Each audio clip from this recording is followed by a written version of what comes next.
How often do we ponder the true severity of arson crimes? It's a question that might not cross our minds on a daily basis, yet the reality is that these crimes carry a weight that is far-reaching and devastating. Arson, the act of intentionally setting fire to property, can result in dire consequences. It's not just about the tangible loss of property, which in itself can be monumental.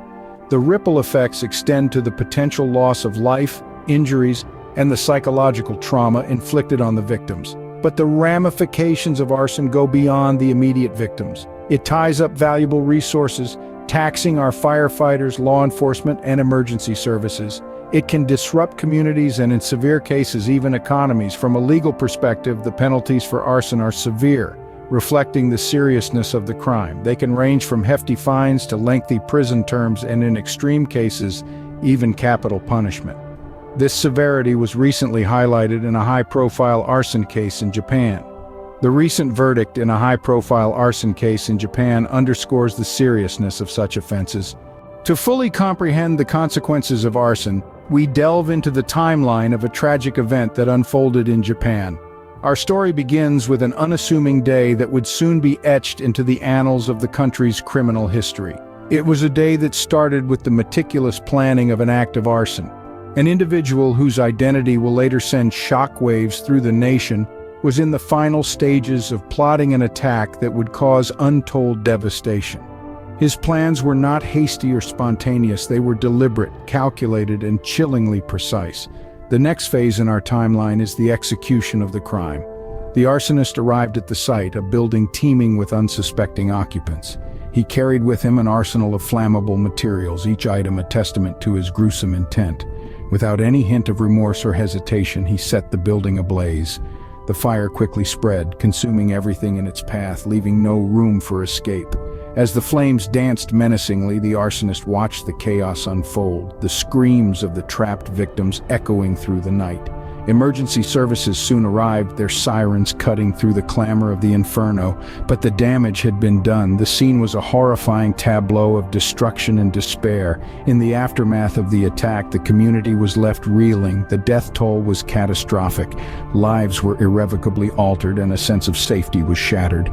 As the days turned into weeks, the investigation led to the arrest of the arsonist. His capture, however, did little to quell the collective grief and trauma caused by his actions. The severity of the event became clear as the smoke dissipated, revealing the horrifying aftermath. Behind every crime, there lies a motive. In this case, the reasons were as shocking as the crime itself. Peering into the mind of this arsonist, we find a labyrinth of motivations, each as complex as the last. Court documents and reports suggest a blend of psychological aspects, societal pressures, and personal grievances that culminated in this horrific act. The arsonist's motive was not born overnight. It was a slow and steady simmer of resentment and frustration, fueled by a sense of perceived injustice. This feeling was not directed at a single individual, but rather at an institution that the arsonist believed had wronged him. This feeling of being wronged, coupled with a lack of effective coping mechanisms, led him down a path of destruction. His motive was not merely personal, it was a twisted sense of retribution, a desire to make the world take notice of his pain. His actions were a cry for attention, a desperate plea that went tragically wrong. When the court convened to pass the verdict, they took into account not just the act of arson, but the underlying motives as well. The gravity of the crime, the loss of innocent lives, and the calculated intent were all factors that led to the ultimate decision. The court sentenced the arsonist to death, a verdict that echoed throughout the courtroom and indeed the entire country. This decision was not taken lightly. It was based on the severity of the crime, the premeditated nature of the act, and the terror it instilled in the hearts of the public. The death sentence was not merely a punishment for the arsonist, but a message to society. It was a declaration that such acts of violence, driven by personal vendettas or societal grievances, would not be tolerated.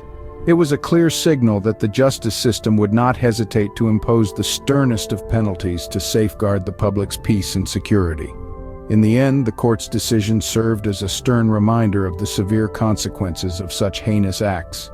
Today's story is a chilling reminder of the destructive power of arson. We have taken a deep dive into a case that has gripped Japan and the world. where a single act of arson led to unimaginable devastation. We've explored the severity of arson crimes, highlighting how they can drastically alter lives and landscapes in mere moments.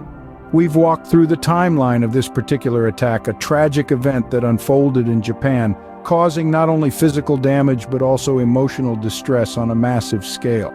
We've delved into the motives of the arsonist, a complex and disturbing web of resentment and revenge, resulting in the court's verdict, a death sentence. This is a stark reminder that such actions bear severe consequences. As we draw to a conclusion, it's crucial to reflect on these events and their broader implications.